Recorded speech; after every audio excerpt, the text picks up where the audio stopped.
Deal is sunny. Hello, everybody. I'm going to be joined here live by my buddy Corneil Efoma, who I work with, actually one of my teammates at Normit Homes. It's a housing startup, property development, and rent-to-rent startup. Me and my friends have begun. We've been doing it for a little while now. Hi, Lynette. How you doing? I know. Lynette, if I tell you why I'm late, you'll never know, Lynette. If I tell you why I'm late, Jesus, you'll never forgive me. Hello, Noma. I'm just waiting for Cornell to join us. I've got Corneil Efoma, one of my guys, man of the year, in my opinion, to be honest. What a guy. I aspire to be like that guy, to be honest. Where is he? Where's this guy? Where is he? Cornell, you're keeping us, mate. Hello, Victoria Ankarank. Hope you're doing all right. Listen, Lynette, now is Cornell. Where is this guy? Oh, when I talk to him, Lynette, I swear to God. Cornell, you're finished. You're toast. You'll never be the Belvoir of this town. You're done. It's over. I think, Lynette, let's get at him. Like, why are we waiting? Toilet. What are you talking about? What are you talking about, Lynette? Hey, there we go. That's Cornell. He's late, Listen, this guy's late, Lynette. Cornell, like, finito. No, Lynette, he's late, Wait for this guy to set up. Where is he? I know he's got a hat on. Oh, look, we can't even see his face. Oh, serious guy. Can you see me? Cornell, Lynette said, why are you late? I'm late. I've been here. I've been waiting on you. I've been waiting on you, my friend. I don't know what you're talking about. I've been late. I've been out here. I got an Apple Watch timing it. Thank you for joining us anyway. Now, I'm joking. It was on me. I was late, so I apologize. Nah, it's cool. It's cool. We're here now. We're going to kick off in a minute or so, just building the audience before we kick off. But just how are you doing? Oh, also, please do share on your end as well, Cornell, while you are here. Yeah, I did a little countdown. On my Instagram, and I also shared it on my Snap. So. Oh, nice. Thank you very much. We got some attention, man. So trying to get on your marketing level. Your beard. Listen, my marketing level is coming, isn't it? But your beard is looking exceptional, if I might add. Yeah, in a good or bad way. Nah, good. Honestly, it's like you're looking after yourself. It's looking healthy. Like, obviously, mine's coming along. It's not as good as yours, but it's getting there. It's all oil, isn't it? It's all oil. It's that. Every single one. The coconut, java oil. It's all of that. Castor oil, and then obviously trying to get some rest, sleep. Get enough sun in as well, mate. Yeah? Get enough sun. Yeah, cheeky bit of sun. How's your day been though so far? Day's been alright, man. Obviously, me and you just come off a call. No, but as a whole, like obviously as a whole, cool, but like as a whole. Been sleeping quite a bit actually, a little bit more than I would like. I've been resting, but no, I'm feeling good. Just trying to, this quarantine's got me a bit anxious, so just trying to take my mind off it as much as I can. Do you know what I mean? But other than that, no, I'm good, bro. Thank you very much for asking. So yeah, go on. Yeah, we'll kick starting. No, go on. What was you gonna say? No, I was gonna say just from obviously the call before, just when you feel anxious and just that whole exercising. That's one thing I'll probably touch on it when we get back live. But like one thing I am proud of is how active I've been, like exercising, moving, trying to rediscover new ways of working out. So from your many Snapchats. Even one pose in pictures, we can tell you've been working hard, my boy. You look good. Hey, you know what I mean? So yeah, now thank you, Cornell, again for joining anyway. And now without further ado, we'll kick off. So for those that know or don't know Cornell, of course I work with him alongside with him, which I'll let him explain on a property startup called Normit Homes. And on top of that, obviously just find out a bit more about Cornell and all the stuff he does and what he gets up to. And I think your field is a very interesting one, and there's not a lot of faces, like diverse faces within that field, and it'll be interesting to find out, kind of a bit more what you do and what your motivations are. So, without further ado, Cornell, I will let you take the floor, my friend. Thanks for having me on the call. Really No. appreciate that. Like so in terms of like my story, essentially, cool, where do I start? Where do I start? So, um, East London, obviously I have to rep East London. I Of have to course. rep Congo. Congo So, next door. you Come on. know, I Next need door. to rep DRC. Them And it's Lingala. Lingala, obviously, a bit of Come on. French. Come on. You know, you got to bring all of that into it. Come on. But essentially, like, I'm just another kid from London who, I think for me, growing up um, in London is really just given me this um, drive to want to push myself to be the best I can. Obviously, you know how it is in growing up. There's a lot of competition. There's a lot of challenges. There's a lot of racism and all of this stuff. I think all of that just drove me to kind of go down a path where I can be successful in any way I can. And then secondly, one thing I have been learning as I go on is like if I am doing something well, just continue to share that information to other people as well, so that people don't have to just learn from their mistakes, but they can learn from yours as well.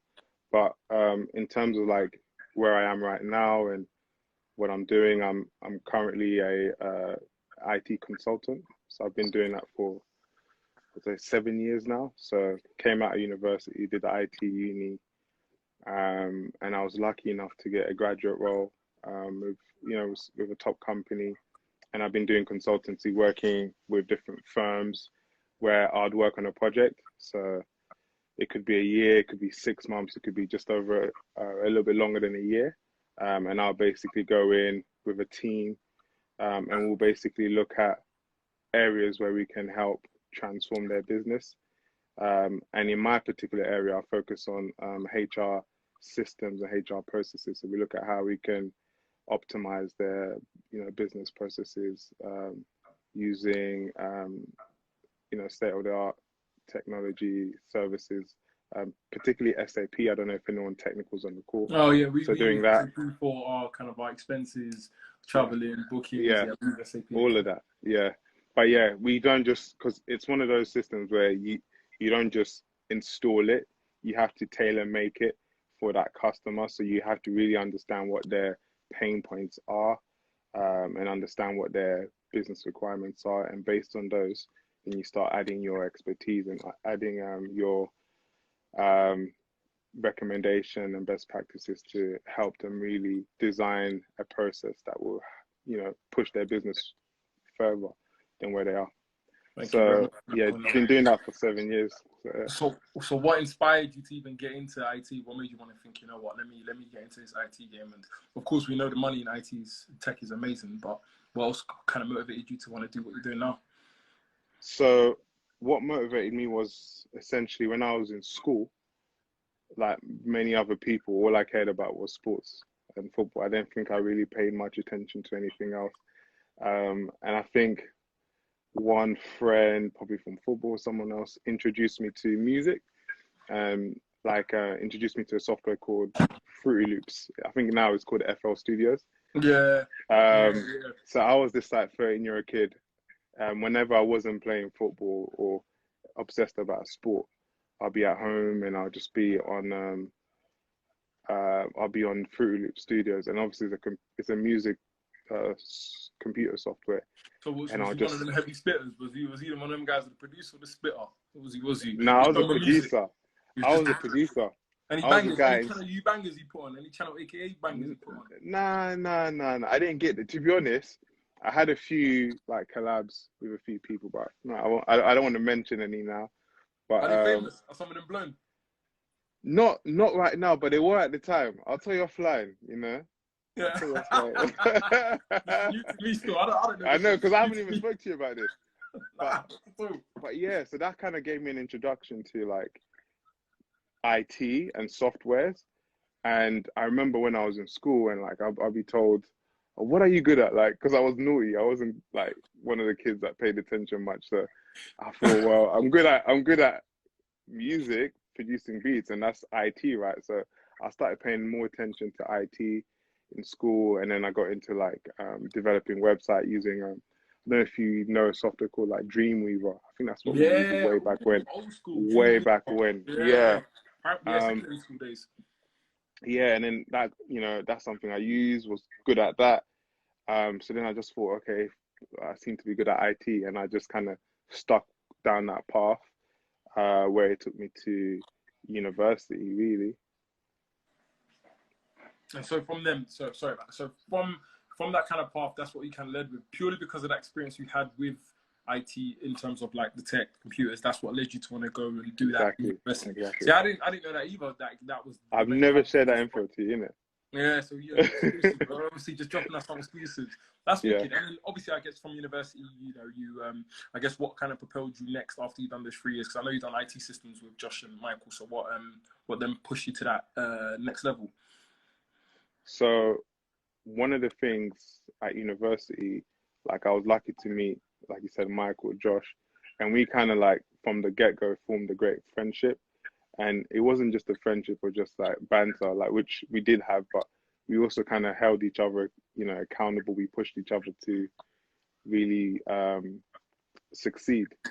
Um, and I was really inspired by Josh actually going to like Cisco in California and doing Yeah, an Corneil internship there, yeah, for a year. Efoma And by I was like, himself wow, doing that. like I Mm-hmm. didn't even know someone like us could get those sort of opportunities where we can work in the United States, like where we can work abroad. Like that was just not even something that I thought would be an option. So But you're saying seeing someone close to me do that, I was like, okay, being around good talent kind of motivated you to want to be the best you could be. exactly, So you're exactly, saying misery, misery, obviously, misery loves company, but greatness loves company as well, right? bro, It's inspiring being around bro. people, right? When you got great people around you, bro, it's something else, That's what I Mm. can say. And Um, how would you say, so even during your uni experience times, if you could sum it up in terms of your learning, how were you able to kind of realize this is the path I want to go on? Was there a particular instance in time or something you learned that said, you know what, this is for me? um, I think for me, I'm one of those people that I just obsessed over things once I get going. So if I have momentum in something, then like I'm on cloud nine. I'll just carry on going. And I think university was probably where I finally found that biting point in terms of really just focusing and getting the work done, and that drove satisfaction. So when you start doing work that is actually people are like, okay, that's good work. Like seeing that and seeing appreciation really kind of drives me on. So that's what kind of gave me the motivation to carry on. Is really Okay, that's seeing that I was putting together work that was so appreciated. you relied on natural talent as well as obviously receiving that gratification, whether it be delayed, whether it was, oh, okay, I'm happy to wait for gratification. I'm happy to get it right now. Either way, you saw people's praise as a good thing. You saw it as a driving force, as a motivation, and that's Yeah, what. yeah, Mm, yeah. mm. And it's more so even just myself. So just seeing myself being immersed in something, like it's a great feeling. So that's kind And of as just a what kept me there. Because if I was bored, I would have dropped out. But mm, I was challenged, I was intrigued, and I carried on going. and as a black male within the world of IT and tech, how was your mindset going into things? Were you aware that okay, there may not be that many people like me in this space, or am I worried about getting opportunities within this space? Like, what was your mindset going into kind of this field, along with kind of like you Michael and Josh? I think again, like you said in it, uh, there's all these uh, connotation of what a black person should be able to do and shouldn't be able to do. So part of the stuff that I was doing was like programming and coding, and I've had comments on the side where people are like, well, black people don't code, black people ain't programmers and stuff like that. And although that isn't the actual path I am in now, but I think hearing things like that just it's almost as a way something to try and stop us. When I say us, I mean black people from pursuing whatever we want because they feel like you can only shoot hoop or kick ball or rap. Especially someone like you being quite tall as well, and you're about 6 foot plus as well, and having that Tell him. growing up. Did you always used to say the same thing I used to hear? Me being 6'7". Oh, you should be a basketballer. You should be a Yeah, footballer. all Why of do that, you not play sports?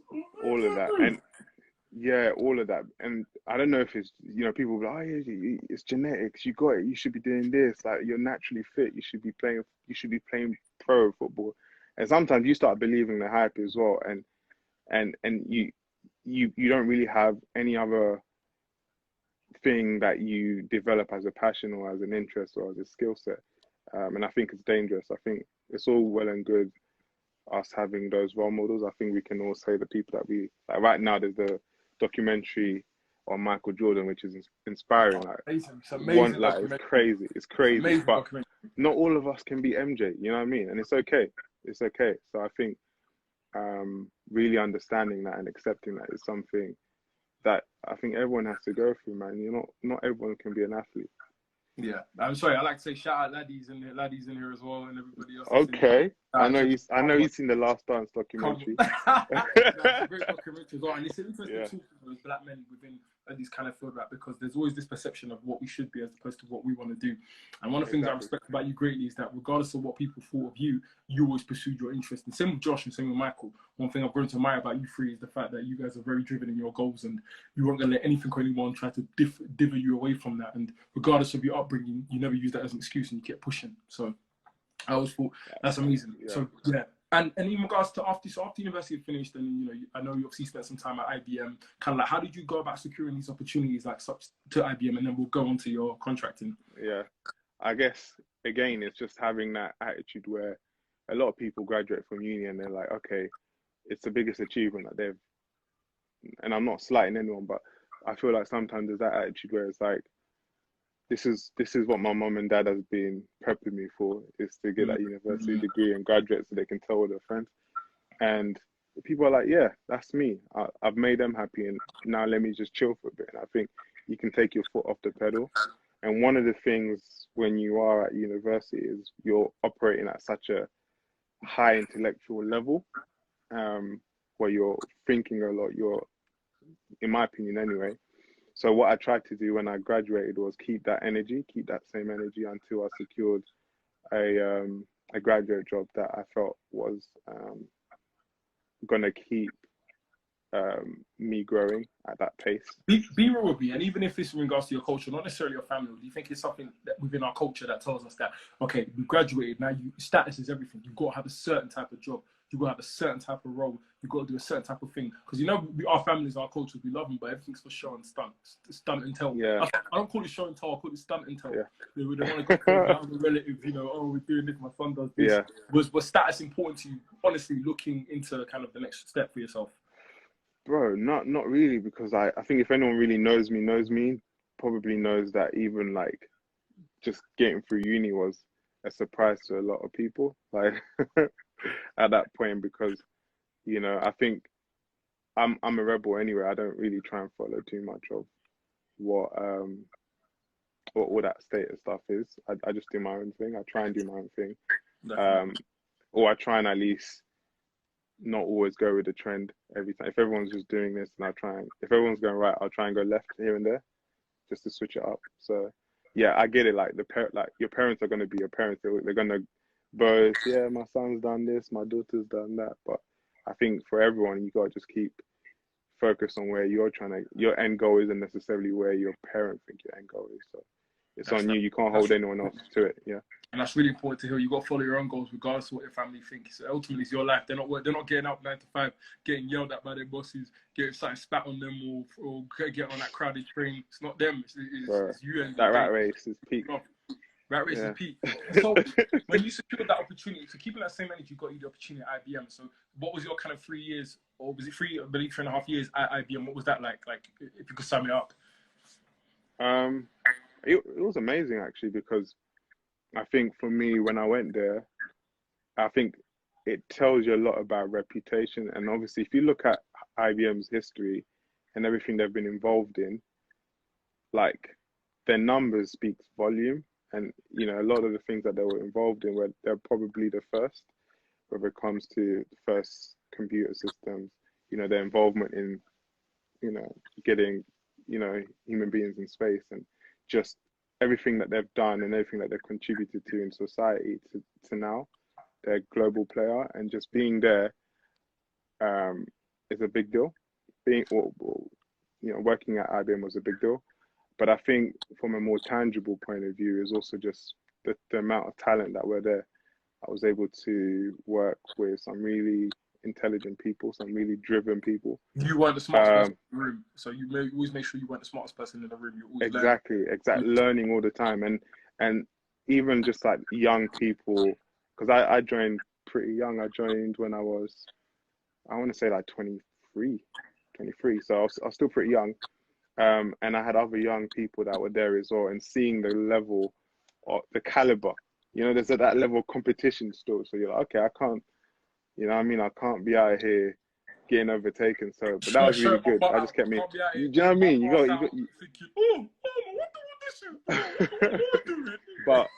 But on top of that, it's just the clients as well. So I worked with, like, I was in Dubai for a year working with Emirates Airline. So that was quite intense in terms of like the workload, in terms of the expectation, but it makes you grow. Like, you learn a lot from it. And just for those that are unaware or haven't seen Corneil snaps, or if you haven't had the pleasure, Corneil let everybody know he was in Dubai. Always dropping motivational stuff in the showers or in the hot tubs or whatever. Kind of like Reverend Run. He has that stupid. For those that watch Reverend Run, he had those stupid messages. He sat in his bathtub, always writing messages. So today I done this, and I felt really great about it. That was Corneil. When he was out listening. Nah, you loved it, innit? Nah, it was good. Daily updates. No one wanted to hear it, but you appreciated it. Nah, I was inspiring it. I was inspiring the mass. I was inspiring my people. Nah, it was a good experience. I'm not gonna lie, because like part of me was like, wow, like I'm actually working in not only a different country, but completely different culture, customs. Working during, like, right now we're in Ramadan, so having to work during Ramadan where everyone is pretty much, where you're working, no one's eating any food in the table because that's the majority, right? You got to respect the customs, and having to adjust to that on a day-by-day basis kind of helps you become more well-rounded culturally. And I think also working with different types of people made me a lot more well-rounded as well. I guess less ignorant and made you more aware of the world around you, and how people work in different cultures and faiths, right? So 100%. That makes sense. And sorry, Fenton made a point that's quite funny. He said every man in London has a cat nowadays because our hairs are madness, B. I don't know why he's acting like you don't know. Our hairs are mad. Nah, he's trying to set me up. He's done that. So, Fenton, take off your hat, then we'll take off all ours, innit? I'll get you on scene. You know what I mean? Yeah. And like I'm not risking it like laddie. I'm not doing no for someone to screenshot and no. I'm not doing that. No, man, done, mate. No, I'm alright, bro. You see my beard, that's about it, man. But, bro, tell me. But even throughout that IBM, we know it was a great experience. And I guess being a black male, of course, I don't know about you, but even me working in my corporate space, you always have those cautious feelings, having to, how do you maneuver in a room full of snakes, I guess. And did you ever have that problem while you're there? And if so, how did you deal with that? Again, so I feel like I've had that problem everywhere, and the first time it happens to you, catches you by surprise. But once you know what a snake looks like and you know how it moves, like, you catch it before it catches you. Equal rights. A snake could be a he or she, mate. It could be he or she. Yeah, okay, she. Just saying. Yeah. Sorry, that's cool.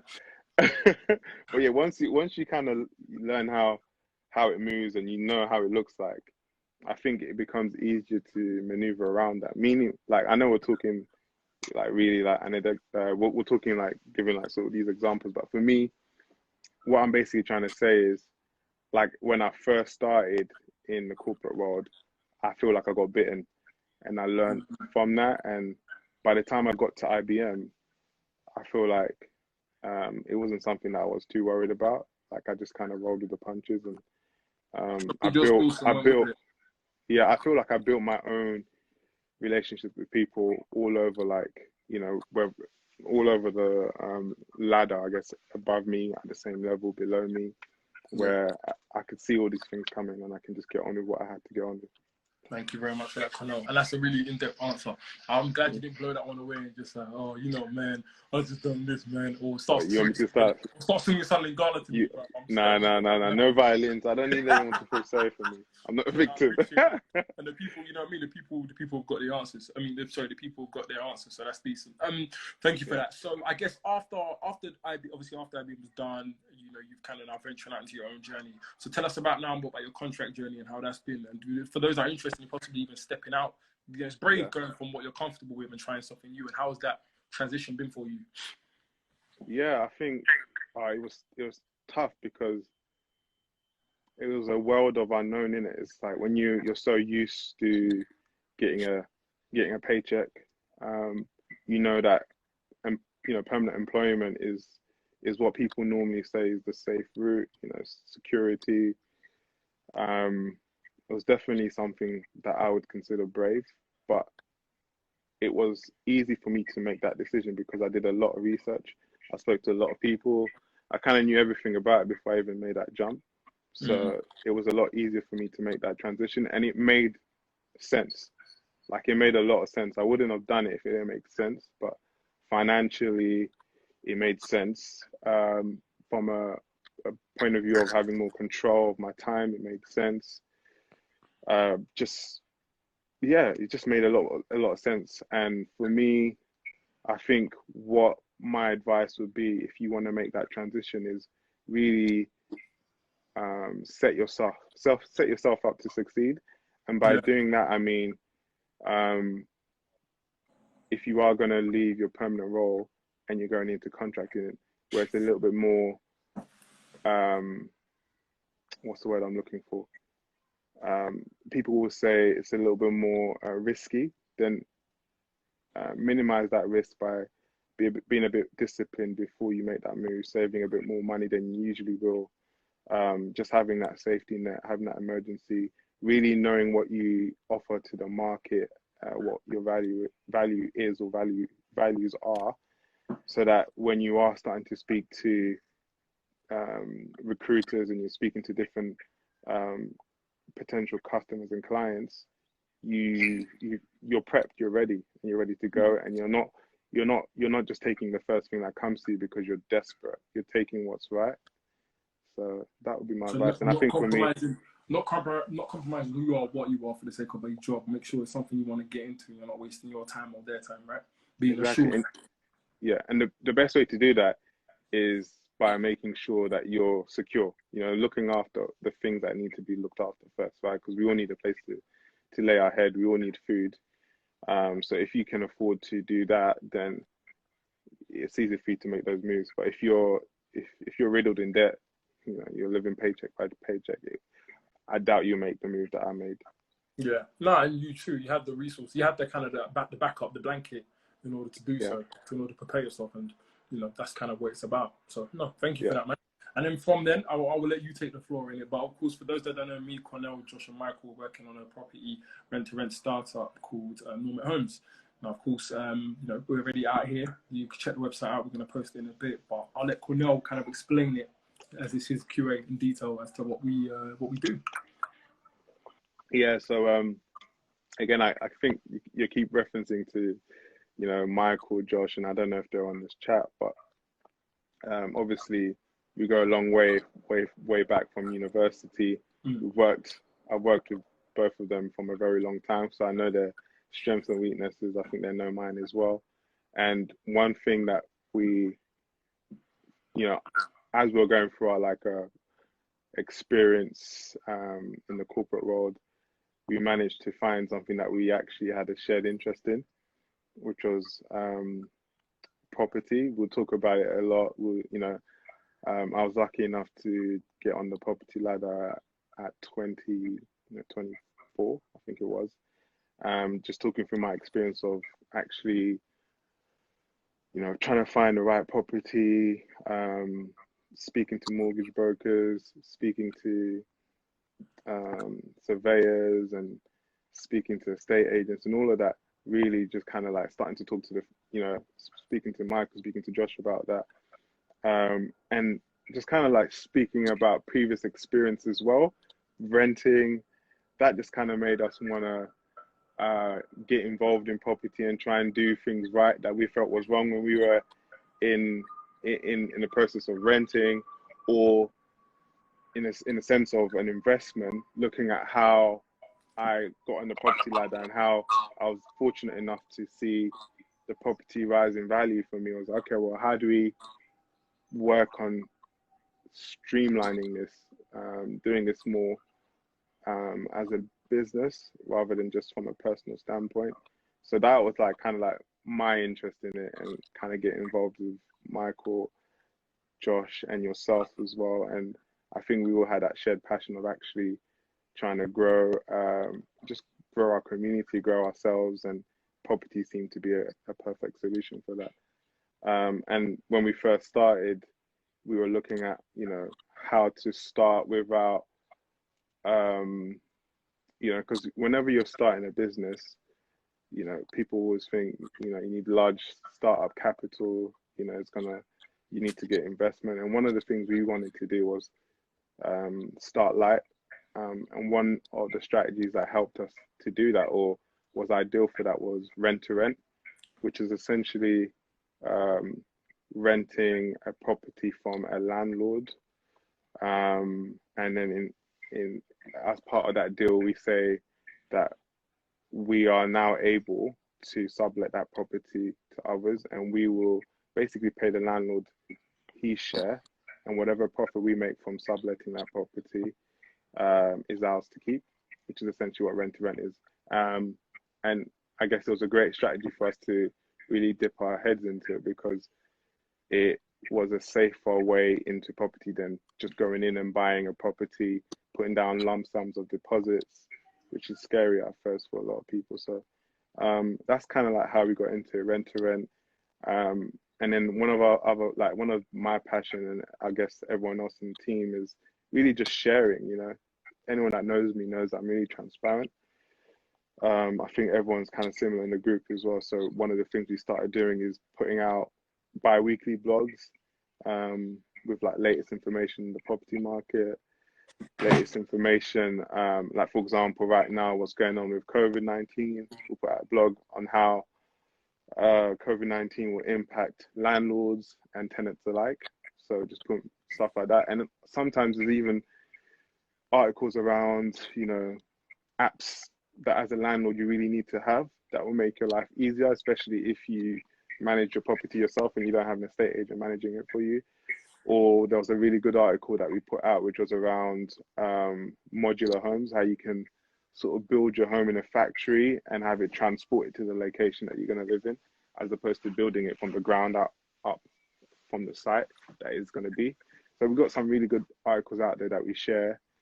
And then where we're kind of going into now we've actually done our research, or our knowledge is up there, our capital is there, and our contacts and network is there. We're looking more into property investments, so working with other people as well. I believe we call it joint venture, right? We see joint venture deals. Yeah. No, thank you for that, man. And yeah, for those that, of course, didn't know, now you know now, of course, what it is and what it's about. There is a team of Officer 4, myself, Cornel, Josh, and Michael, which, of course, you'll get to know over time. And I guess, Cornel, how important would you say Normal Homes is in terms of just the sharing the knowledge out there? What is it that we need to know? Why is it so important for our communities to know? Do you feel like there's something lacking within our communities in regards to having access to such information? I don't know if lacking is a word I'll use, but I think one of the things we can definitely do is play our part.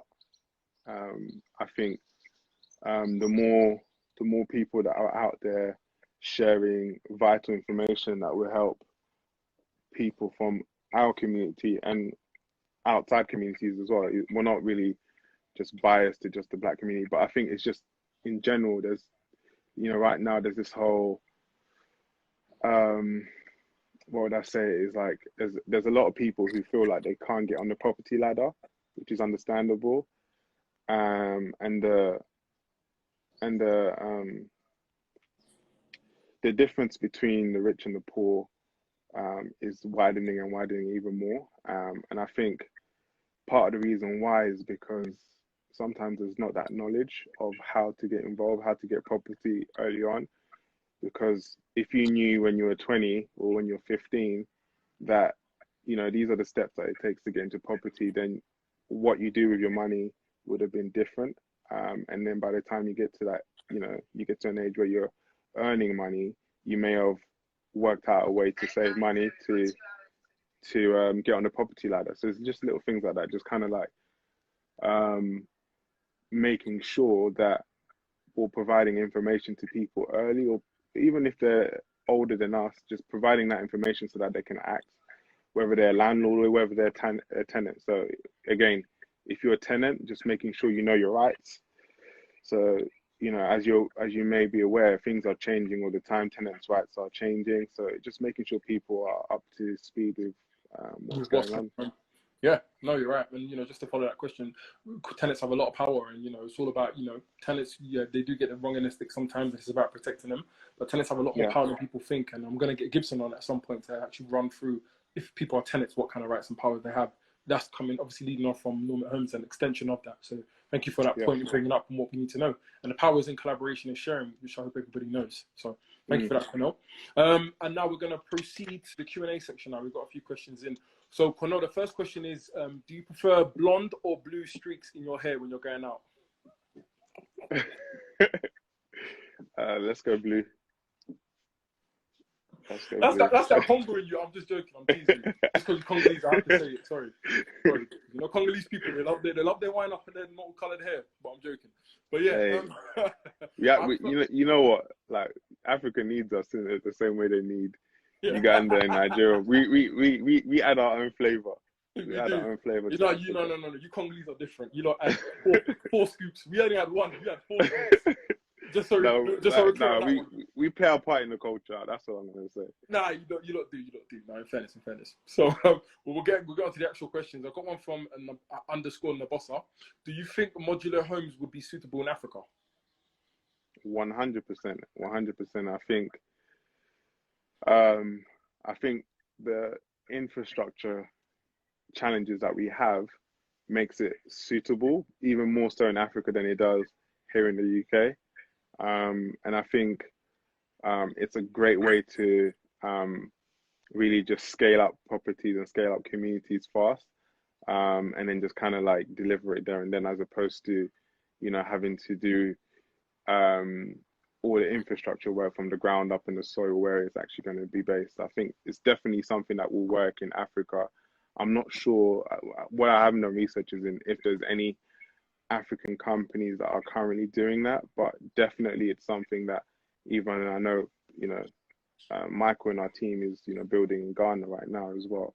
Yeah, something that we've talked about. Michael. Yeah, I'll put Michael's details up if he wants, but yeah, if you're interested in having real first knowledge of developments and stuff in Africa, shout Michael. You have to speak to Michael for those that know him. If not, I'll happily put out an intro if you need to. So thanks for that, Cornel.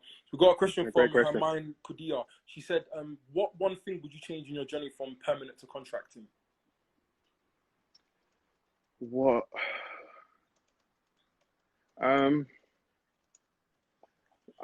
I actually wouldn't change anything. I think part of me was like, I wanted to go contracting probably before I even joined IBM, I was looking to go into contracting. And I had I'd call them like mentors. I had like people that I worked on other projects that were either contractors or were very senior on projects that I worked on. And I kind of just used to have like one-on-one session with them and saying, look, do you think I'm ready? Do you think I have the knowledge? Like, do you know, if you were me, what would you do? You know, just trying to really just speak to people who have gone through that journey. And I remember like one person was like, you know what, like maybe take another role. And I really I thought I was ready then, but I'm happy I didn't go into contracting then, because I went to IBM and I feel like I learned so much there. I had a lot of great experiences. So by the time I left, I feel like I was completely ready. I wasn't insecure with my knowledge and my ability to add value on the project. So I wouldn't change anything. Cool. Thank you for that, man. Got a question from Alola Lawal. I'm sure you know who she is.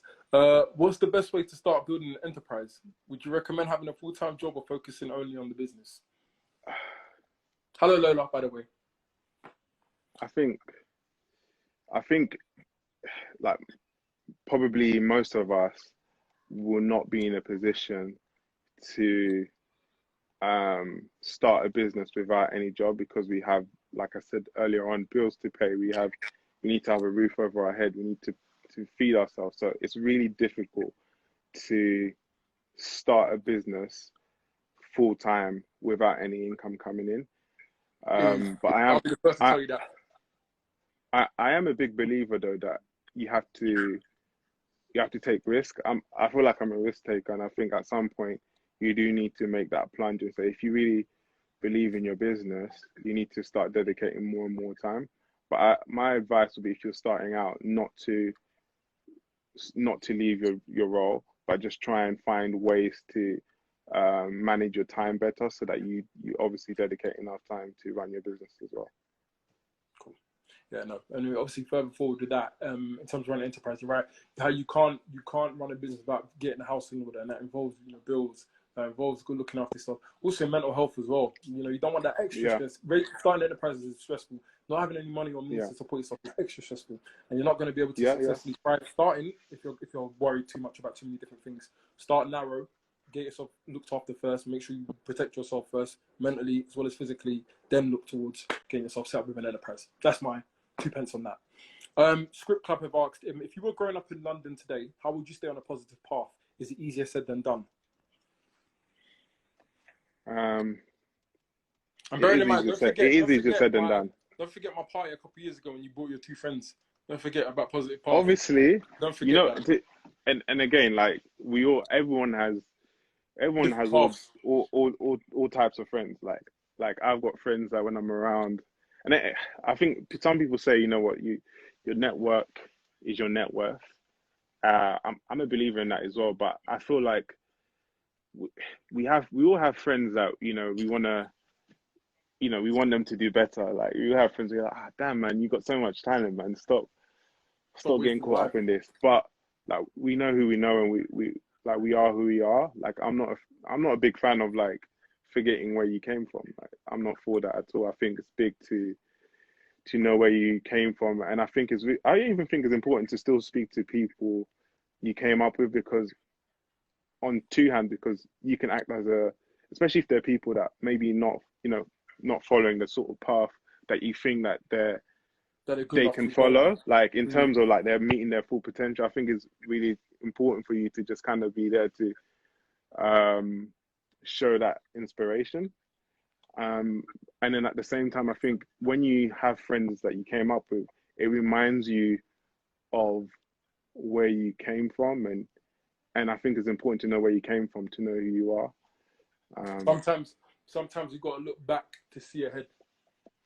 Yeah, and to answer your question, I do think it's easier said than done, because everyone always thinks, oh yeah, back in my days, oh yeah, we would have done this, or back in my days we would have done this.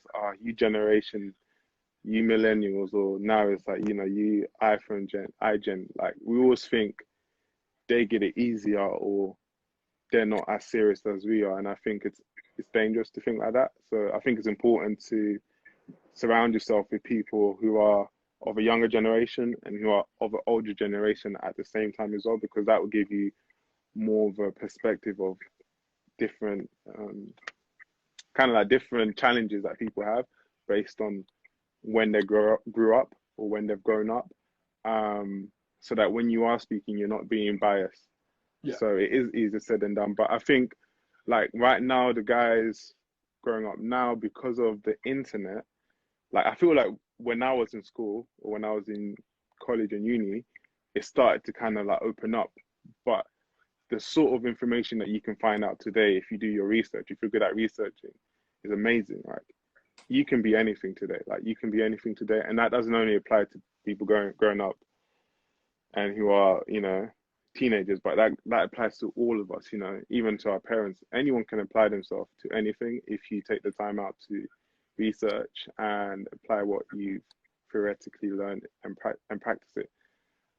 So I think in that aspect, there's a lot more information out there for anyone to do what they have to do. And there are also, in my opinion, more ways to promote yourself as well. Like what we're doing here, like we're obviously trying to promote some good causes. We're trying to put ourselves out there, hopefully inspire someone. I don't think these platforms were there at the time. The best I had at that age was MySpace. And Bebo. Don't forget the free hearts. And was it High Five? And High Five. Don't forget that. And free loves. Like, that was love. And I got one of them hearts. That was love. I was loved back in the day. So yeah, no, I got you. Thanks for that, man. Oh, no, there was another one. There was another one as well. There was this chat, the chat thing. MySpace, MSN Messenger, and MSN, don't MSN deviate. Messenger. Don't Oh my deviate from the God. common norm. And then BlackBerry Messenger came after. Then Facebook Okay. and everything else.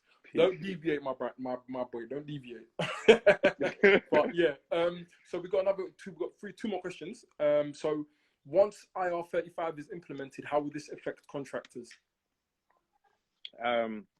So IR35 was about to be implemented, and it was Push it to affecting next year. contractors heavily. So I think probably 99% of contractors were told by their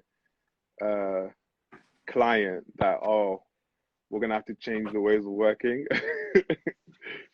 You're gonna have to now go under an umbrella company, which an umbrella company is essentially where they handle your payroll. So you're no longer billing the customer or the client through your personal company. You're billing it through this umbrella company. Just another greedy way for this government to get money. Exactly. So then obviously you go on the payroll and you're now essentially you're essentially paying PAYE, you're paying national insurance and all of that stuff. And by that, it decreases the amount of money you're making, like your pay at the end.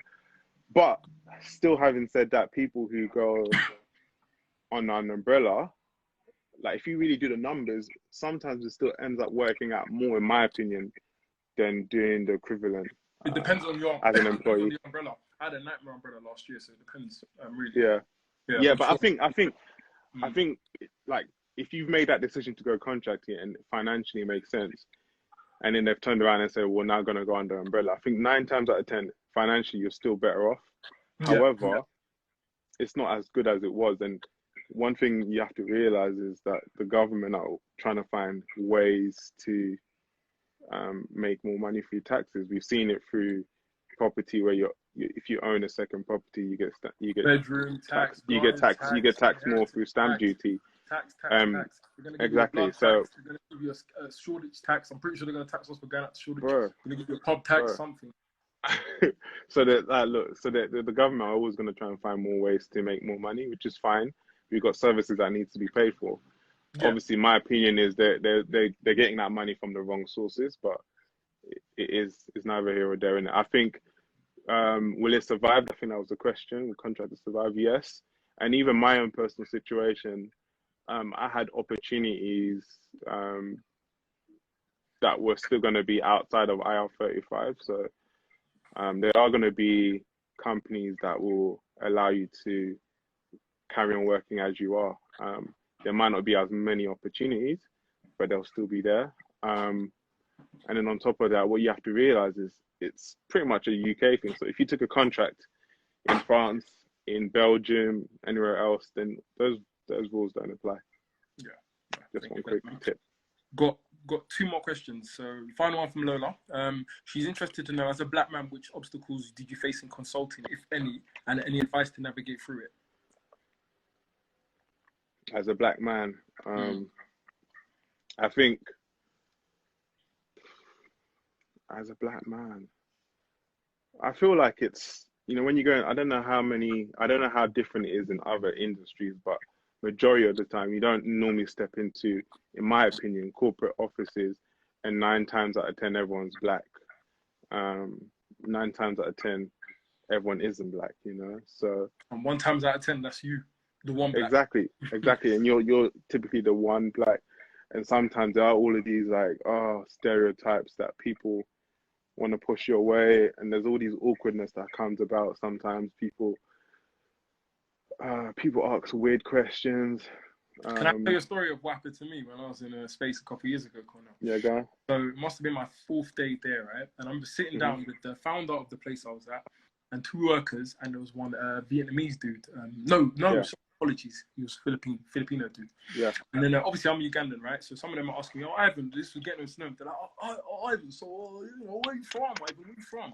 I was like, "Oh, I'm London. I'm from London, but I'm Ugandan heritage, right?" And then the Filipino, I don't know, his ears pricked up or something. His ears just went like that, and then he was like, "Oh, you're Ugandan." I was like, I knew something was coming. I just thought, yeah. I answered hastily. I was like, yeah. You're like, oh boy, And then here we he's go. like, oh, I sure do like jerk chicken and rice. And even the white dudes that were sitting next to me were like, ooh. Even one of them was like, ooh. Looked around, everyone was looking at each other like, ooh. And I was like, yeah, not you know, that's not exactly. Yeah, that's not. Yeah, it. I can't claim that. I can't claim that. Yeah, that's not it at all, bro. Yeah, At all. So, bro, I guess that's, yeah, you get that, bro. ignorance. I had a situation where, like, I would have conversations with my colleagues and who weren't from the UK, who asked me, "Oh, so are you African American?" I'm like, "Yo, can you not hear me speak? Do I sound African American?"